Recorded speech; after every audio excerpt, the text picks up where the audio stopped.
Pengurangan unsur nitrogen pada tanaman cabai ini dilakukan agar tanaman cabai dengan pemberian kalsium tersebut, maka untuk ketahanan tanaman cabai dari penyakit akan lebih kuat, dan juga tadi salah satu manfaatnya adalah untuk tingkat kerontokan bunga akan bisa sedikit diminimalisir. Sehingga Assalamualaikum warahmatullahi wabarakatuh. Nah, baik sahabat tani, bagaimana kabarnya hari ini? Apakah pada daerah sahabat tani sudah mulai masa penghujan atau masih panas sekali sahabat tani? Nah, khusus pada video kali ini sahabat tani, saya akan mencoba menjawab beberapa pertanyaan dari sahabat tani yang sering ditanyakan pada kolom komentar sahabat tani. Seperti ketika menanam pada daerah dataran rendah, lebih cocok menanam cabai rawit tipe merundu atau tipe tegak. Lalu seperti pertanyaan, selain pupuk NPK, pupuk apa lagi yang sangat dibutuhkan oleh tanaman cabai, dan juga seperti pertanyaan dari sahabat tani yang sering menanyakan mengapa bunga dan juga buah pada tanaman cabai mudah rontok. Nah, mungkin saya akan mencoba menjawab pertanyaan-pertanyaan dari sahabat tani semua, dan juga sahabat tani juga nanti bisa tulis di kolom komentar apa saja yang perlu saya bahas selengkapnya setelah yang satu ini.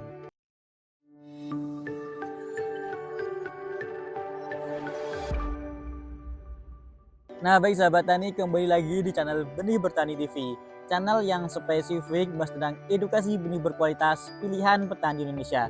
Bersama saya Ahmad Sultoni.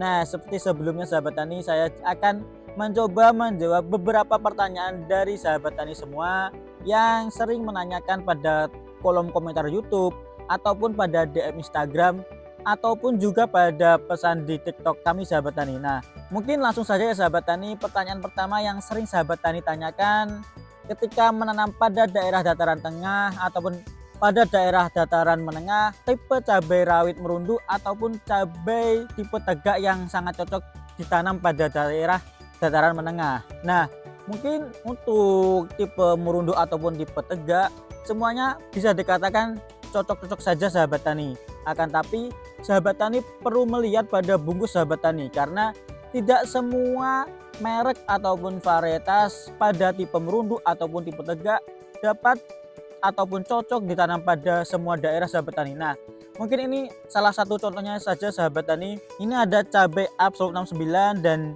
pada kemasannya kita bisa mengetahui bahwa cabai Absolut 69 ini dapat ditanam pada dataran rendah hingga dataran tinggi. Nah, ini cabai Absolut 69 merupakan cabai yang tipenya merunduk sahabat tani. Walaupun ini tipe merunduk, akan tapi pada bungkus ataupun pada kemasannya bisa ditanam pada dataran rendah hingga dataran tinggi. Jadi secara tidak langsung pada merek ini sahabat tani, ini dapat ditanam pada dataran rendah hingga dataran tinggi. Nah, ini sahabat tani ketika mau menanam tanaman cabai perlu melihat ataupun perlu melihat dari bungkusnya dulu sahabat tani, apakah tanaman cabai tersebut cocok ditanam pada daerah sahabat tani ataukah tidak sahabat tani, karena setiap varietas ataupun setiap merek memiliki tingkatnya berbeda-beda sahabat tani. Dan ini saya mencontohkan cabai Absolut 69 yang tipenya merunduk bisa ditanam pada dataran rendah hingga pada dataran tinggi sahabat tani. Nah, mungkin seperti itu ya sahabat tani untuk pertanyaan pertama yang menanyakan tentang cabai tipe merunduk ataupun tipe tegak ditanam pada dataran menengah seperti apa, seperti itu sahabat tani. Nah, mungkin lanjut ke pertanyaan kedua ya sahabat tani. Selain pupuk NPK, pupuk apa lagi yang sangat dibutuhkan oleh tanaman cabai? Nah, sebenarnya tanaman cabai juga memerlukan nutrisi yang terbilang cukup banyak. Selain NPK tersebut, cabai juga memerlukan unsur hara kalsium yang tergolong membutuhkan sahabat tani. Karena dengan pemberian kalsium tersebut ini dapat membantu pembentukan dinding sel, sehingga sel akan lebih kuat dan tidak mudah terinfeksi patogen sahabat tani. Mungkin sahabat tani juga sering mengeluhkan ketika menanam cabai untuk serangan patogen ataupun penyakitnya sangat rentan. Nah, dengan pemberian kalsium tersebut sahabat tani ini akan bisa meningkatkan dari sel-sel pada tanaman cabai, sehingga untuk serangan patogen akan bisa sedikit diminimalisir sahabat tani, karena salah satu manfaat dari kalsium ini adalah untuk memperkokoh ataupun memperkuat dinding dari sel tersebut sahabat tani. Pemberian kalsium ini juga dapat mengurangi tingkat kerontokan bunga, sehingga nanti buah yang dihasilkan akan juga lebih lebat sahabat tani. Jadi sahabat tani secara tidak langsung, selain pemberian unsur hara NPK yang dibutuhkan oleh tanaman cabai pada lahan sahabat tani juga perlu diberikan kalsium sahabat tani, karena dengan pemberian kalsium tersebut maka untuk ketahanan tanaman cabai dari penyakit akan lebih kuat, dan juga tadi salah satu manfaatnya adalah untuk tingkat kerontokan bunga akan bisa sedikit diminimalisir, sehingga bunga ataupun buah yang akan sahabat tani dapatkan akan lebih lebat sahabat tani.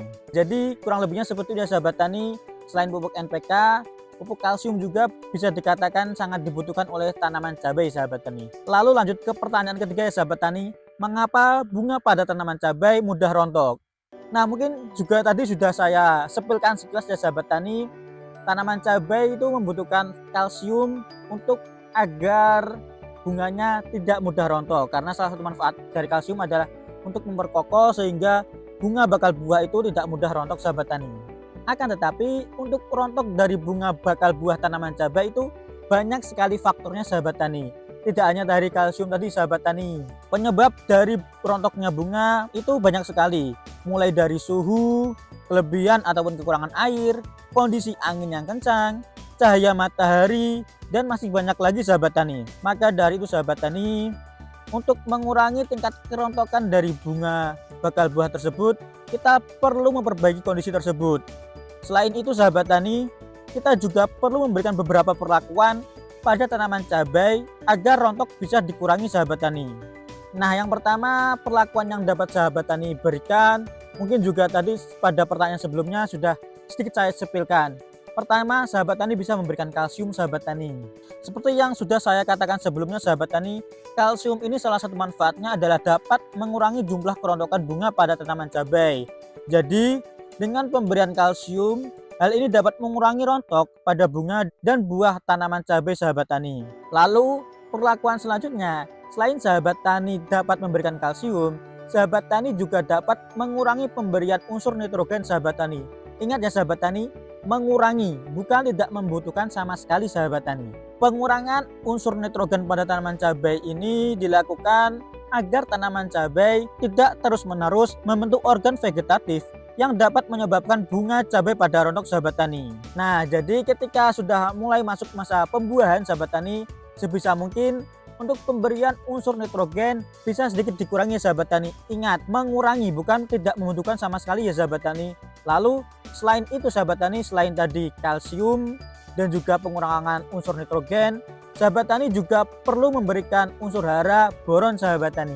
Unsur hara boron ini bermanfaat untuk membantu penyerbukan sahabat tani, sehingga ketika penyerbukan dapat dibantu, bakal buah jadi lebih banyak dan juga dapat mengurangi kerontokan bunga sahabat tani. Nah, mungkin kurang lebihnya seperti itu sahabat tani. Ketika sahabat tani menanyakan mengapa tanaman cabai mudah rontok, mungkin banyak sekali faktornya sahabat tani. Sahabat tani bisa memperbaiki kondisi tersebut seperti tadi ada kelembapan, ketika kekurangan ataupun kelebihan air, dan sahabat tani juga bisa memberikan kalsium, boron, dan juga bisa mengurangi unsur nitrogen. Karena untuk rontok pada bunga itu penyebabnya tidak hanya karena varietasnya, tidak hanya karena kelembapannya, karena banyak sekali faktornya sahabat tani. Nah, mungkin seperti itu ya sahabat tani, mengapa tanaman cabai mudah rontok sahabat tani. Nah, mungkin sekian pada video kali ini sahabat tani.